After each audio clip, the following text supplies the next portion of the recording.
오늘 보실 말씀은 디모데후서 4장 9절에서 18절까지입니다. 디모데후서 4장 9절에서 18절까지 저랑 한 절씩 교독하시겠습니다. 그대는 속히 나에게로 오십시오. 대만은 이 세상을 사랑해서 나를 버리고 데살로니가로 가고, 그레스게는 갈라디아로 가고, 디도는 달마디아로 가고, 누가만 나와 함께 있습니다. 그대가 올 때 마가를 데리고 오십시오. 그 사람은 나의 일에 요긴한 사람입니다. 나는 두기고를 에베소로 보냈습니다. 그대가 올 때 내가 들어와 있는 가보의 집에 두고 온 외투를 가져오고, 또 책들은 특히 양피지에 쓴 것들을 가져오십시오. 구리 세공 알렉산더가 나에게 해를 많이 입혔습니다. 주님께서 그의 행위대로 그에게 갚으실 것입니다. 그대도 경계하십시오. 그가 우리 말에 몹시 반대하였습니다. 내가 처음 변론할 때 내 편에 서서 나를 도와준 사람은 한 사람도 없습니다. 모두 나를 버리고 떠났습니다. 그러나 그들에게 허물이 돌아가지 않기를 빕니다. 주님께서 내 곁에 서셔서 나에게 힘을 주셨습니다. 그것은 나를 통하여 전도의 말씀이 완전히 전파되게 하시고 모든 이방 사람이 그것을 들을 수 있게 하시라는 것입니다. 주님께서 나를 사자의 입에서 건져내셨습니다. 주님께서 나를 모든 악한 일에서 건져내시고 또 구원하셔서 그분의 하늘나라에 들어가게 해주실 것입니다.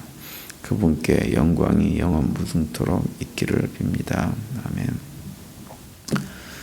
우리가 인생을 살아가면서 어떤 사람을 만나느냐 하는 것은 굉장히 중요한 일이죠. 그 만남 자체가 우리 인생을 바꿔놓기도 합니다. 한국 축구 선수 가운데 박지성 선수라고 있습니다. 지난 20년 동안 그 한국의 어떤 축구 아이콘으로 이렇게 역할을 했던 그런 선수죠. 근데 그 선수가 얘기하기를 자기가 2002년도 한국에서 이제 한 월드컵을 할 때 국가대표 감독이었던 히딩크 감독을 만남으로 해가지고 자신의 인생 자체가 바뀌었다라고 하는 어떤 인터뷰를 하는 것을 예전에 들은 적이 있습니다. 정말 우리가 인생을 살면서 어떤 사람을 만났을 때 그 만남이 정말 중요합니다. 그런데 이제 문제는 뭐냐면 그 만남이라는 것이 내가 선택해서 만나는 경우는 별로 없다고 하는 거예요. 대부분의 만남은 대부분 우연입니다. 그런데 그렇게 우연한 만남들이 이제 어떤 만남은 참 좋은 만남이 되기도 하지만 어떤 만남은 정말 만나지 말았어야 될 악연으로 만남이 되어지는 경우도 상당히 많이 있죠. 오늘 이제 디모데 전후서 마지막 그 내용을 묵상하는 날인데요. 오늘 본문은 사도 바울이 그 편지를 마무리하면서 그동안에 자신이 사역을 하면서 만났던 사람들에 대한 언급을 쭉 하고 있는 것을 볼 수 있는데요. 여러 종류의 사람들이 언급됩니다. 사도 바울을 도와가지고 사역을 열심히 감당해 주었던 사람도 있고, 어떤 사람은 사도 바울을 버린 사람도 있습니다. 또 어떤 사람은 과거에는 이 사람은 쓸모없다라고 생각을 했지만 나중에는 굉장히 요긴한 사람으로 인정받은 사람도 언급이 되고 있어요. 오늘 본문에서 제일 먼저 언급되고 있는 사람은 데마라는 사람인데요. 10절에 보시면 이렇게 되어 있죠. 대만은 이 세상을 사랑하여 나를 버리고 데살로니가로 갔고, 그레스게는 갈라디아로, 디도는 달마디아로 갔고라고 말씀을 하고 있어요. 우리가 걸어가는 믿음의 길은 힘든 길입니다. 쉬운 길은 아니에요. 세상 사람들이 볼 때는 저 사람들 왜 저러고 있나 싶은 생각이 들 정도로 쉽지 않은 길입니다. 여러 가지 이유에서 그렇습니다. 그런데 이제 그런 와중에 그 믿음의 길을 걸어가는 과정에서 우리 마음 속에 세상을 사랑하는 마음이 크면 그 믿음의 길을 계속 걸어갈 수가 없게 됩니다. 오늘 본문에 언급되고 있는 데마라는 사람이 그런 사람이었어요. 제가 이제 목회를 쭉 하면서 확인한 거 한 가지는 뭐냐면, 사람을 붙잡는 일이 인력으로는 결코 되지 않는구나라고 하는 것을 참 많이 경험을 했어요. 보니까 떠날 사람은 떠나더라고요. 근데 그 떠나는 과정에서 어떤 사람은 떠나는 것이 정말 아쉽게 떠나는 분들이 계세요. 근데 반면에 어떤 경우는 아쉬움보다는 어쩔 수 없다 라고 생각이 되는 경우도 더러 있습니다. 그리고 아주 있다금은 속이 좀 시원한 경우도 있다금 있어요. 바울에게는 어떤 사람이었냐면, 바울에게 데마는 후자, 그러니까 어쩔 수 없이 떠내보낼 수밖에 없는 그런 사람에게 속한 사람이었다고 할 수가 있어요. 생각이 다르고 가려고 하는 길도 다르고 특별히 믿음이 다르면, 다시 말해서 우리 마음속에 사랑하는 대상이 다르면 함께 가는 것 자체가 불가능해집니다. 고린도후서 6장 14절에 보면 이런 말씀이 있습니다. 너희는 믿지 않는 자와 멍에를 함께 매지 말라. 의와 불법이 어찌 함께하며 빛과 어둠이 어찌 사귀며 라고 말씀을 하고 있어요. 믿음이 없는 사람들, 믿지 않는 사람들과 함께 가는 거 결코 쉬운 일이 아닙니다. 아마도 사도 바울이 데마라는 사람을 믿음의 사람으로 세워보려고 애를 많이 썼을 거예요. 노력을 많이 했을 것입니다. 그런데 결국 그 세상을 사랑하는 마음이 너무 강했던, 그러니까 다시 말하면 사도 바울과는 사랑의 대상이 달랐기 때문에 결국은 길을 같이 갈 수가 없었던 것입니다. 우리도 믿음 생활하면서 누군가에게 복음을 전하려고 노력을 하고 하지만 결국은 마지막까지 그걸 강요할 수는 없는 문제입니다. 마지막은 하나님께 맡기고, 어떤 사람이 정말 세상을 더 사랑한다고 한다면 그런 사람은 붙잡을 수가 없어요. 보내줄 수밖에 없습니다. 왜냐하면 빛과 어두움은 함께 같은 길을 걸어갈 수가 없기 때문에 그런 거예요. 그래서 데마라는 사람은 안타깝지만 사도 바울을 떠나서 세상을 사랑해서 자기가 사랑하는 세상으로 가버렸다라고 말씀을 하고 있는 거예요. 그리고 또 11절에 보시면 이렇게 기록합니다. 누가만 나와 함께 있느니라. 내가 올 때 마가를 데리고 오라. 그가 나의 일에 유익하니라. 이렇게 말씀합니다. 여기에 보시면 두 사람이 언급되는데, 한 사람은 누가고 한 사람은 마가라는 사람이에요. 누가는 우리가 잘 아는 대로 이 사도 바울의 비서와 같은 역할을 했던 사람이 누가입니다. 그러니까는 굉장히 사도 바울의 도움을 많이 줬던 사람이죠. 그래서 이 누가가 누가복음과 사도행전을 기록하면서 사도 바울에게는 가장 가까운 동역자였던 사람이 바로 누가라는 사람입니다. 그리고 이제 11절에 언급하고 있는 마가라는 사람은 우리가 잘 아는 대로 이 사람이 마가복음을 지은 사람이에요. 바나바의 조카이기도 하죠. 그런데 이제 이 마가라는 사람은 처음에 바울이 바나바라는 사람과 함께 전도여행을 할 때 처음에 같이 동행했던 사람입니다. 그런데 이 마가라는 사람은 굉장히 유복한 가정에서, 넉넉한 가정에서 큰 고생 없이 자랐던 사람이 마가입니다. 그러다 보니까는 전도 여행을 다니면서 굉장히 힘들었던 모양이에요. 그래서 결국은 중간에 바나바하고 바울을 버리고 자기 집으로 그냥 돌아가 버립니다. 일종의 도망쳐 버린 거예요. 나중에 이것이 문제가 되어가지고 바울과 바나바가 2차 전도 여행을 떠나려고 할 때 크게 싸우게 되는 결과를 가져오게 됩니다. 그 내용이 이제 사도행전 15장에 나오죠. 15장 38절 39절에 보시면 이렇게 돼 있어요. 바울은 밤빌리아에서 자기들을 떠나 함께 일하러 가지 아니한 자를 데리고 가는 것이 옳지 않다 하여 서로 심히 다투어 피차 갈라서니 바나바는 마가를 데리고 배를 타고 구로로 가고라고 기록하고 있어요. 마가 때문에 두 사람이 교회 어르신들인데 아주 심하게 싸운 거예요. 결국은 갈라서 버립니다. 결국은 바나바는 자기 조카, 마가는 자기 조카니까 결국은 마가를 데리고 또 전도여행을 떠났다라고 기록을 하고 있는 거죠. 그런데 그랬던 바가였는데 오랜 세월이 지나고 나서 마가가 잘 성장을 했습니다. 아마 자기의 삼촌이었던 바나바를 통해서 믿음의 훈련을 잘 받고 그렇게 됐던 것 같아요. 그래서 나중에 결국 어떤 사람이 됐느냐, 바울이 믿고 신뢰할 만한 좋은 일꾼으로 성장을 한 것입니다.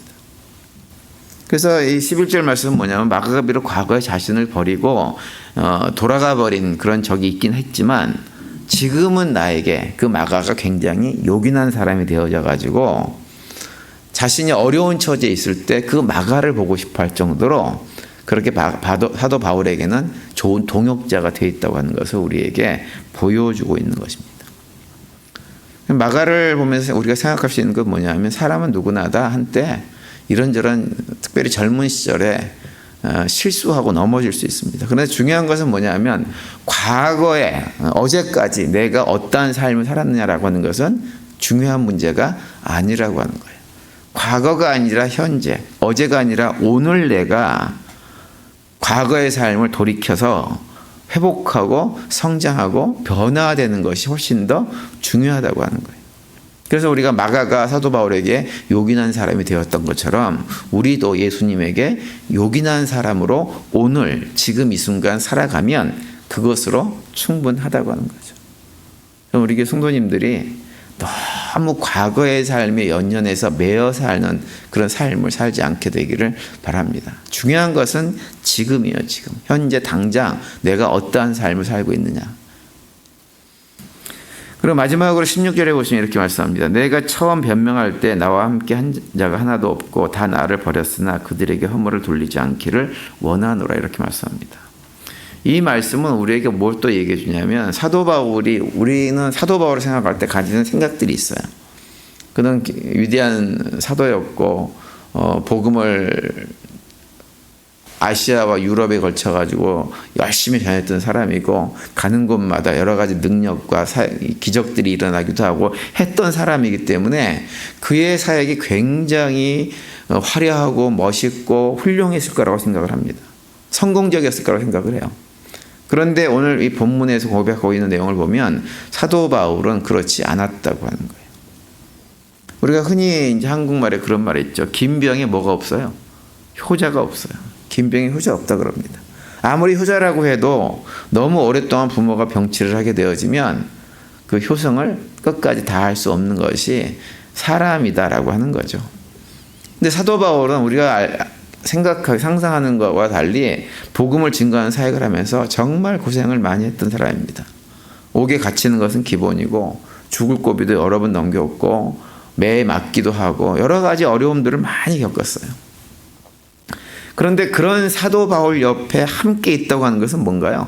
사도 바울이 당하는 그런 어려움들을 고스란히 본인도 같이 감당을 해야 한다는 의미입니다. 그런데 그런 고생을 당하는 것도 함께 당해주는 것도 한두 번이지 계속 그런 일 갖다가 당하게 되어지면 그 옆에 있는 것이 결코 쉽지가 않은 거예요. 제가 헌스빌에서 목회할 때 그런 경험이 있어요. 어려운 시간들이 좀 길어지니까 그 어려운 시간들을 견디지 못해서 떠나버리시는 분들이 있더라고요. 참 신실하신 분이고 마음으로 좋아했던 사람인데 그 어려운 시간이 길어지니까 결국은 못 견디더라고요. 처음에는 막 화가 나기도 하고 했는데 돌아보니까 긴 병에 효자 없는 거예요. 고통이 심해지고 길어지면 누구나 다 그렇게 떠날 수밖에 없는 것이 우리 사람의 모습입니다. 그러다 보니까 사도 바울도 하도 오랜 세월 동안 복음 전도를 한다고 하면서 고생도 많이 하고 어려운 일도 많이 겪고 힘들다 보니까 결국은 사람들이 떠난 거예요. 사도 바울이 고백하기를 나와 함께 한 자가 하나도 없다. 하나도 없다. 다 나를 버렸다. 이렇게 언급할 정도로 사도 바울의 상태가 그렇게 했다고 하는 거죠. 그런데 사도 바울의 얘기는 뭐냐면 비록 그들이 자기 자신을 떠나기는 했지만 내가 잘못을 그들에게 돌리고 싶지는 않다라고 고백하고 있는 거예요.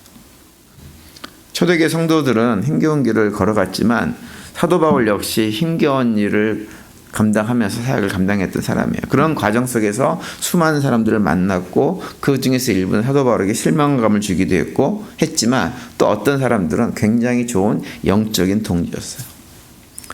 제가 어제 이제 이 말씀들을 좀 묵상하면서도 생각은 뭐냐면 이것이 인생이고 이것이 믿음의 길을 가는 것이다라는 생각이 어제 들었어요. 사실은 예수님조차도 돌아보면 제자들에게 배신을 당했고 그들이 다시 돌아오는 경험을 했어야만 했습니다. 예수님이라고 크게 다르지 않았어요. 예수님의 사역도 머리 들 것이 없을 정도로 힘들고 지치고 어려운 삶을 사셨던 분이 예수님이에요. 그러다 보니까는 이 땅에 우리가 사역을 하면서 사도 바울도 그렇고 예수님도 그렇고 어떤 만남을 했을 때 늘 좋은 만남만 있는 것이 아니고 그렇다고 나쁜 만남만 있는 것도 아니라고 하는 거예요.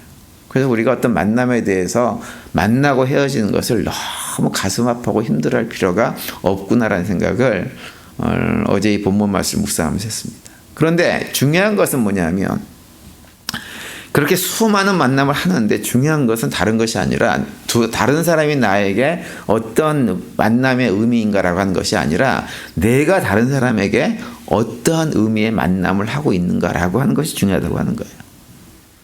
다른 사람이 나에게 어떤 만남인가 하는 것은 내가 마음대로 결정할 수 있는 문제가 아닙니다.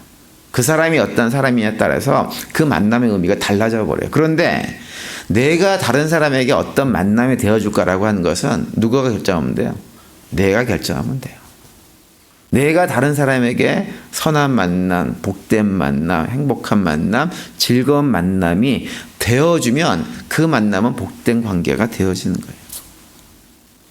따라서 오늘 하루 지내시면서 한번 우리 스스로를 돌아보시기 바랍니다. 나는 내 주변에 있는 사람들에게 어떤 만남의 사람인가? 어떤 기억으로 만남이 되어지는 그런 사람이 되고 있는가라고 하는 것을 한번 점검해 보시기 바랍니다. 우리 모든 성도님들이 사도 바울에게 디모데처럼, 마가처럼, 또 누가처럼, 또는 브리스길라와 아굴라와 같은 그런 사람들처럼 참 좋은 조력자로 서로가 서로에게 필요를 채워주는 자로서의 기억이 남는 그런 만남들을 할 수 있게 되기를 간절히 바랍니다. 그래서 오늘도 그런 고백 가운데 믿음의 걸어 가시면서 또 주님과 동행하시고 또 주님께 주는 은혜로 삶의 풍성함을 누리는 복된 하루가 되시기를 간절히 축원을 드립니다.